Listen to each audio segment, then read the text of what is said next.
আলাইকুম ব্যারিস্টার হাসান। ওয়ালাইকুম আসসালাম। জি, ইদানিংকালে আমরা অনেক ক্লায়েন্টই দেখছি যারা তাদের ভিসা ওভারস্টে করছে। ওভারস্টে করার কারণে তাদেরকে ডিটেনশনে নেওয়া হচ্ছে। ডিটেনশন থেকে বের হওয়ার পর তাদেরকে সাসপেন্ডেড সেন্টেন্সেস বা ফাইনস দেওয়া হচ্ছে। এইসব কেসেসের মধ্যে আপনার অ্যাডভাইসটা কি? এই ব্যাপারে আমি যেটা বলবো যে যারা ওভারস্টে হয়ে গেছেন কিংবা ওভারস্টে হিসাবে আপনারা থাকছেন, তারা অবশ্যই আপনাদের যে ইমিগ্রেশন স্ট্যাটাস আছে এটা লিগালাইজ করার চেষ্টা করবেন।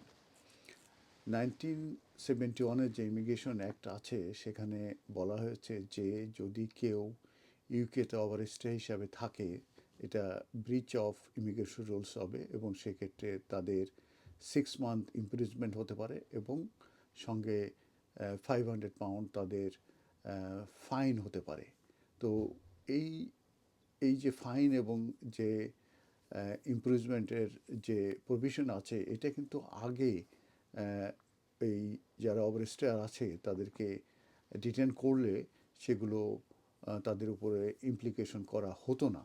কিন্তু ইদানিংকালে আমি দেখেছি কয়েকটি ক্লায়েন্ট তারা ওভারস্টে হিসাবে দীর্ঘদিন আছে, তারা কোনো অ্যাপ্লিকেশন করে নাই এবং হঠাৎ করে তারা হয়তো ডেলিভারি করতে যেয়ে কিংবা কোনো রেস্টুরেন্টে কাজ করতে যেয়ে তারা ডিটেন হয়েছে এবং তাদেরকে ডিটেনশনে রাখা হয়েছে এবং আমরা তাদেরকে এই বেল করতে সমর্থ হয়েছি। যখনই তাদেরকে বেল দেওয়া হয়েছে, বেল গ্রান্ট করা হচ্ছে, তখন দেখা যাচ্ছে যে তাদেরকে বাসার অ্যাড্রেসে ফাইন আসছে এবং আরেকটি লেটার সঙ্গে দিচ্ছে যে তাদেরকে সাসপেন্ডেড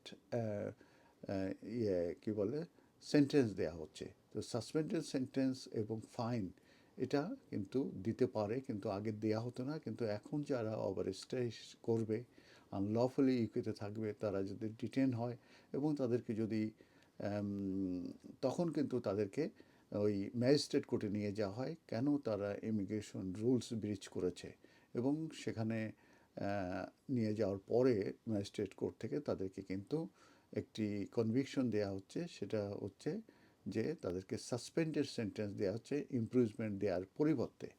এবং আমি যেটা বলেছি সেটা কিন্তু তাদেরকে 6 মান্থ পর্যন্ত কিন্তু তাদেরকে ইমপ্রুভমেন্ট দিতে পারে।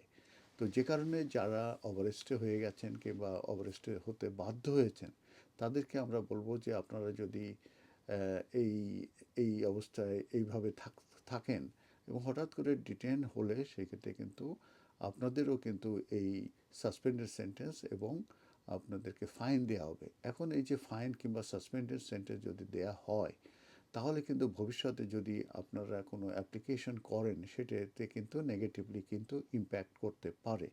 কারণ রিসেন্টলি আমরা 5 মার্চ 2026-এ যে ক্রিমিনালিটি সুইটেবিলিটির উপরে যে চেঞ্জটা এসেছে সেখানে বলা হচ্ছে যে 12 মান্থের বেশি যদি কাউকে সাসপেন্ডেড সেন্টেন্স দেওয়া হয় সেক্ষেত্রে কিংবা 12 মান্থের বেশি যদি কাউকে সাসপেন্ডেড সেন্টেন্স, সেক্ষেত্রে তাদেরকে ডিপোর্ট করা যেতে পারে এবং তাদের অ্যাপ্লিকেশন ফর এক্সটেনশন এবং যে কোনো তার অ্যাপ্লিকেশন কিন্তু ম্যান্ডেটারি রিফিউজ হবে।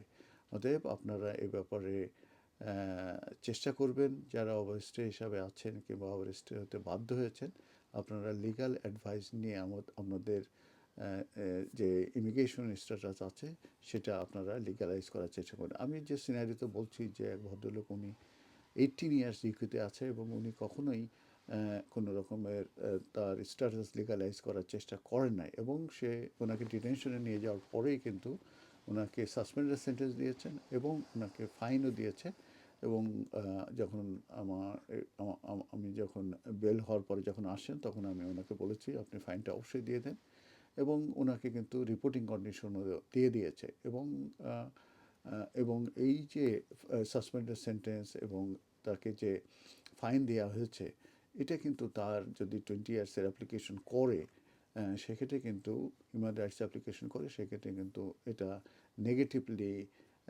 এফেক্ট করতে পারে তার অ্যাপ্লিকেশনের জন্য। ধন্যবাদ। ধন্যবাদ ব্যারিস্টার হাসান।